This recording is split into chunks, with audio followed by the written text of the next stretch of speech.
la semana empieza igual, pero es que la que no tiene una cosa tiene otra. Esta semana, evidentemente, ha sido intensísima desde el punto de vista político, con ese debate sobre la investidura de Pedro Sánchez, que ha dado muchísimo juego.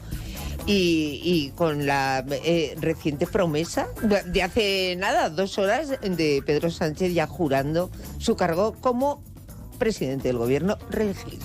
Pues sí, ya la investidura tocaba, porque ya prácticamente desde estábamos que se rozando celebraron ya, las elecciones, claro. estamos rozando ya los 4 meses de sin investir un gobierno en presidente, ¿no? funciones, sí. Y bueno, pues ya tocaba, y bueno, pues hoy ha jurado, y por tanto yo supongo que mañana empezaremos a conocer un goteo de nombres de ministros. Según dicen los mentideros, Ya. va a haber una gran renovación de ministros. Pedro Sánchez quiere renovar prácticamente el 50% de su Consejo de Ministros. Yo lo De que he todos modos, escuchado a alguien efectivamente procedente de los mentideros o supuestamente bien informado, que va a haber mayoría de mujeres en este gobierno. bueno, hay que tener en cuenta que una de las claves de Pedro Sánchez para salir elegido presidente fue, bueno, sobre todo el voto que tuvo en Cataluña, lógicamente, que fue el gran vuelco, que cambió todo lo que se votó prácticamente en el resto de España, pero también tuvo un gran apoyo en mujeres y jubilados. Ya. Y evidentemente, bueno, pues oye, me imagino que no querrá perder ese apoyo Pedro Sánchez en estos momentos. Por tanto, bueno, aparte de todo, es que vamos a ver, cuando un partido está haciendo una campaña fundamentalmente dejando prácticamente a la mitad de los españoles al margen, porque dice que ha creado un muro para que no lleguen ni la derecha ni la extrema derecha, como llaman ellos, a Vox, porque fundamentalmente van a retrotraer derechos como los derechos de las mujeres, pues lógicamente se tiene que envolver en la bandera feminista para poder incluso destacar más esa diferencia que quiere mantener con toda la derecha. Bueno, también, oye, presume mucho de haber luchado mucho por las mujeres. La legislatura más feminista, ha dicho Irene Montero, de esta que acabamos de cerrar, y sin embargo se va a quedar fuera ella y, por lo visto, todo aquel que todavía siga militando en Podemos. Pues sí, parece ser que no va a haber ministros de Podemos. De hecho, el otro día en el Congreso de los Diputados, lo que sí decían la gente de Podemos, y después Pablo Iglesias lo dijo en su canal de radio, y Pablo Iglesias sigue evidentemente siendo un hombre que maneja en buena medida el partido, las riendas de Podemos, claro. Que bueno, si no entraban como ministros los miembros de Podemos, evidentemente, bueno, pues se quedarían liberados de tener que apoyar a este gobierno de coalición. Y por consiguiente, bueno, pues esas palabras reflejan que podríamos encontrarnos con que los 5 diputados de Podemos pasen al grupo mixto y por consiguiente en cada votación pues tengan que negociar con ellos como negocian con el PNV, o van a tener que negociar con el PNV o con Junts por Cataluña o con la propia Bildu, es decir, que formen su fuerza política. Sí, lo que pasa es que teniendo en cuenta que ayer mismo, sabiendo que les decapitaba Pedro Sánchez, tanto Yone Belarra como Irene Montero votaron a favor de la investidura, por lo tanto, oye, pues... Ya, pero Eli, ten en cuenta, ellos al menos alegan lo siguiente, y es el que en una investidura Podemos no podía dejar de votar a Sánchez, a la izquierda, y que evidentemente pudiera haber una repetición electoral en la que pudiera ganar el centro derecha y Vox conjuntamente. Y entonces estaban obligados a votar en ese momento. Pero después, si sumar como ha estado hasta este momento, hay que tener en cuenta que Yone Belarra reveló ayer que desde el mes de julio no habla con Yolanda Díaz, siendo personas, una diputada de su propio grupo parlamentario, y no siendo un grupo parlamentario de 200 diputados, que tienen 30 y pocos diputados, por tanto, que la relación puede ser telefónica prácticamente diaria, ¿no? Y lleva desde el mes de julio sin hablar, y bueno, pues si lo van a excluir también del Consejo de Ministros, pues a mí me parece que, bueno, pues que ellos intentarán tener una personalidad propia como fuerza parlamentaria, porque creerán de esa manera que les puede ir mejor. A mí me parece que Podemos hace mucho tiempo que se convirtió en un negocio. Y lo que van a buscar es lo que más les interese a los líderes de Podemos para el negocio que han montado. Ya. A mí, de todas maneras, y hay que reconocérselo, a mí me maravilla la habilidad de Pedro Sánchez para haber conseguido, después de unos resultados nefastos que tuvo en las elecciones autonómicas, que vaticinaban una debacle del Partido Socialista absoluta, pues ha conseguido que le voten a favor partidos que son rivales, como puede ser Bildu y PNV, que se van a ver las caras en las urnas dentro de unos meses, Junts y Esquerra, los propios críticos de su partido, los descabezados de Podemos. Ha conseguido que todos aquellos que aparentemente están en contra se pongan todos de acuerdo para hacerle presidente. Me parece increíble, de verdad. Bueno, la verdad es que Pedro Sánchez tiene una habilidad enorme, una capacidad de resistencia grandísima. Sobrehumana. Lo vimos cuando el Partido Socialista le cerró la puerta y lo echó de Ferraz. Cómo cogió su coche, se fue por todas las federaciones y convenció a la militancia desde fuera. Con Santos Cerdán, que era el chofer, claro, que le llevaba. Que debía de ser el próximo secretario general y ganó, de hecho, en las primarias. Después es el primer presidente en España que llega al gobierno de una moción de censura, ¿eh?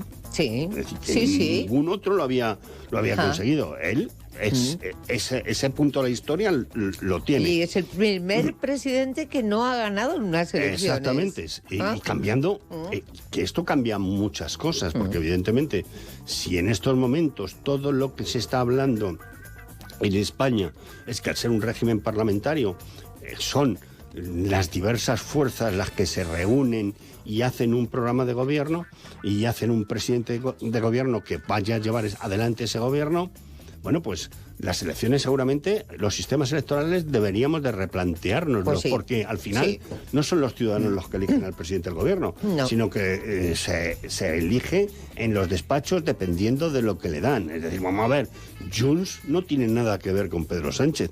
Pedro Sánchez no tenía nada que ver con Puigdemont el día 22 de julio. Y sin embargo, pues 7 votos se los han comprado con una amnistía. Bueno, pues eso no fue lo que seguramente votaron los españoles, ni los que no votaron al Partido Socialista, ni seguramente los que votaron al Partido Socialista. Muchos de los que votaron al Partido Socialista, desde luego no. Por consiguiente, antes hablábamos de este tema. A lo mejor España debería de plantearse unas fórmulas como una segunda vuelta. Que al final permitiera que el presidente que quieren los españoles sea el que gobierne. No solamente, es que yo esto ya lo he dicho, lo dije el otro día, el reglamento del Congreso había que cambiarlo, y en votaciones que son tan mollares como la elección de un presidente de gobierno, el voto debería ser en urna. Claro. Quiero decir, un voto privado, porque tenerte que poner de pie y decir sí o no es que te retrata y la gente sabe que se está jugando en los garbanzos. Pero a lo mejor si se votase en urna, la gente votaría más en conciencia que otra cosa. Y la Constitución española establece que los diputados y senadores no están sometidos a mandato imperativo. Pues nos estamos comiendo la Constitución es verdad abogados. que aquí existe un patriotismo de partido que parece que si tú incumples lo que tu partido te dice, pues evidentemente eres un desleal. Eres un traidor y sales por la puerta. Y por consiguiente, una votación que se haga como se hace la de la investidura a voz alzada, diciendo sí o no, de pie delante de todo el mundo, te significaría para siempre si tú votas en contra de tu partido, porque en conciencia crees que no se puede votar esto. Es decir, seguramente en esta votación habrá algunos diputados que no estén de acuerdo con lo que está haciendo Sánchez o cómo quiere llegar al gobierno Sánchez. Pero, caramba, a lo mejor en voto secreto lo hubieran expresado. La gente dirá, es una cobardía. No, es que la gente se juega también sus habichuelas, como ¿Sabes todo el lo que mundo, pasa? ¿no? Que ningún presidente del gobierno que hemos tenido desde que llegó a este país la democracia ha tocado ni una coma de un sistema electoral que estuvo pensado en su momento para poder hacer frente a la transición. Ninguno se atreve a tocarlo, porque dices, ahora seguramente si le preguntas al Partido Popular o le preguntas a Vox, te dirán, sí, tiene que ser voto oculto, pero si gobiernan ellos, cualquiera se lo juega con los suyos propios, ¿no? No, claro, y además, fíjate, en estos momentos tenemos en España lo que no había ocurrido nunca, y es el que hay dos opiniones públicas muy diferenciadas. Una es la opinión pública del resto de España y otra es la opinión pública en Cataluña.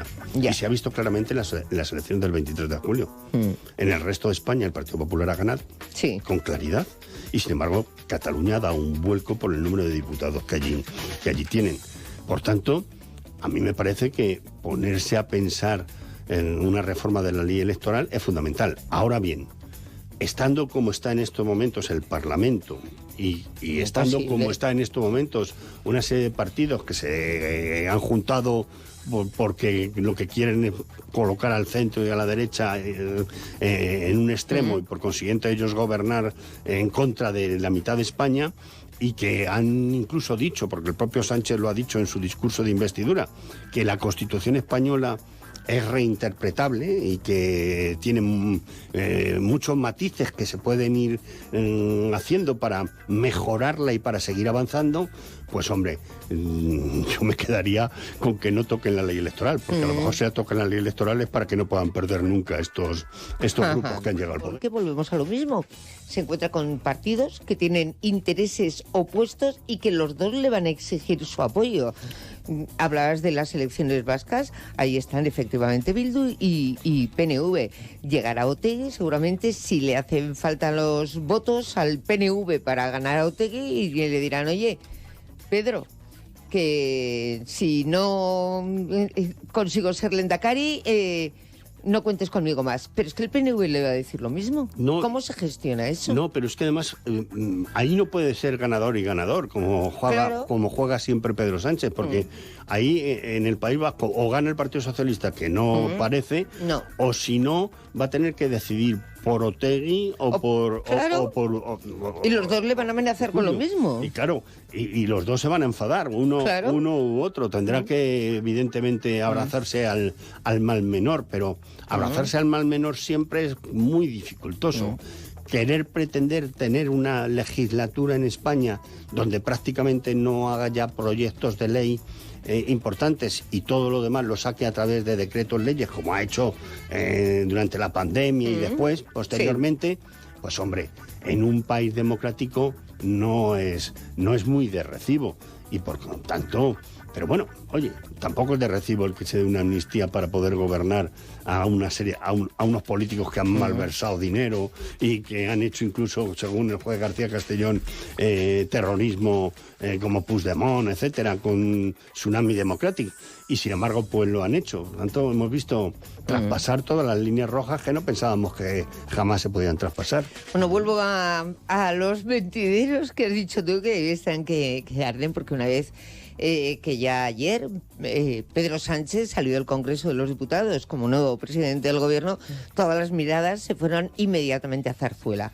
Se está comentando muchísimo esas imágenes del rey con Francina Armengol, muy serio, pero es que hoy volví a estar igual de serio al recibir a Pedro Sánchez, Mira, yo creo que sí, que evidentemente el rey no estará contento, porque el rey, cuando tuvo que defender a España, fue quien mejor lo defendió después del golpe de Estado que se dio en Cataluña el 1 de octubre. Salió en la televisión cuando Rajoy probablemente había sido timorato y el Partido Socialista estaba puesto de perfil, aunque apoyasen después el 155. Pero fue el rey el que en realidad puso a los dos partidos a trabajar, y después de eso llegó el 155, etcétera, etcétera, ¿no? Pero claro, ahora mismo, ¿quién es el que está haciendo esa campaña diciendo que el rey no debe de firmar una ley que le llegue de amnistía, porque eso sería una traición a España, etcétera? Lo está haciendo la extrema derecha. Que la extrema derecha no es monaña, porque es falangista de toda la vida. Pero queda aquí alguien monárquico, porque si tenemos en cuenta la cantidad de partidos que son republicanos. A mí, Eli, lo que en un momento como el que vive España, que la extrema derecha le esté haciendo el servicio al Partido Socialista, lo que le interesa, es decir, hundiendo símbolos como pueden ser la corona, o tratando de hundir símbolos como son la corona, me parece inaceptable. Es decir, es como las manifestaciones en Ferraz por la noche. Yo supongo que mucha de la gente que va allí a las manifestaciones en Ferraz por la noche son gente que lo hace de buena fe. Pero eso es oxígeno para el Partido Socialista. ¿Quieren manifestarse? Manifiéstense mañana en Madrid, una gran organización y convocados por las organizaciones civiles o por partidos, pero no en las sedes de los partidos. Igual que no nos gustaban los scratches en las casas de los políticos cuando se los hacían a los políticos del Partido Popular, pues no pueden gustarnos los scratches en casas de partidos políticos que no respetan la pluralidad de España. Si ellos no respetan la pluralidad de España, el centro, la derecha, no puede no respetar la pluralidad de España, porque en eso tiene que ser diferente y diferenciarse de esa izquierda que no son tolerantes.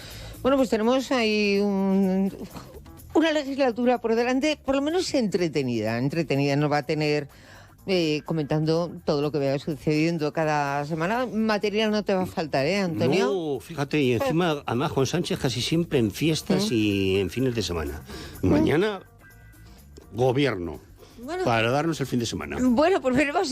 No, los que dirigís un periódico lo tenéis fatal. Y para tapar la manifestación de mañana, que va a ser una manifestación numerosísima, porque si la del domingo pasado, convocada por el Partido Popular, fue una manifestación en toda España que prácticamente tuvo 2 millones de personas, aquí en Madrid seguramente, si no 1 millón, se acercó al 1 millón de personas, la manifestación de mañana en Madrid puede ser una manifestación histórica. ¿Y qué sentido tiene? Bueno, quiero decir, no va a conseguir cambiar nada. Ya, pero al menos la gente está enfadada y le dice al gobierno que por ese camino no se va. Es la manera que tiene la gente también de expresar su enfado. Después, lo que tienen que intentar las instituciones, los partidos políticos, es llevar también, canalizar ese enfado en las propias instituciones, en el Congreso de los Diputados, en el Senado, en la propia Europa, haciendo la oposición al gobierno. Esta gente sabe que está en la oposición, y la oposición cómoda no es, porque es como un traje corto, como una manta corta. La estires para donde la estires, te vas a resfriar siempre. Ya, bueno, pues veremos qué virus nos atacan de aquí al próximo viernes. Antonio, lo dicho, que tienes trabajo durante todo el fin de semana en Es Diario, vais a tener que estar ahí currando un ratito, y la semana que viene te toca de nuevo pasarte por aquí. Gracias. Muchas gracias, Eli.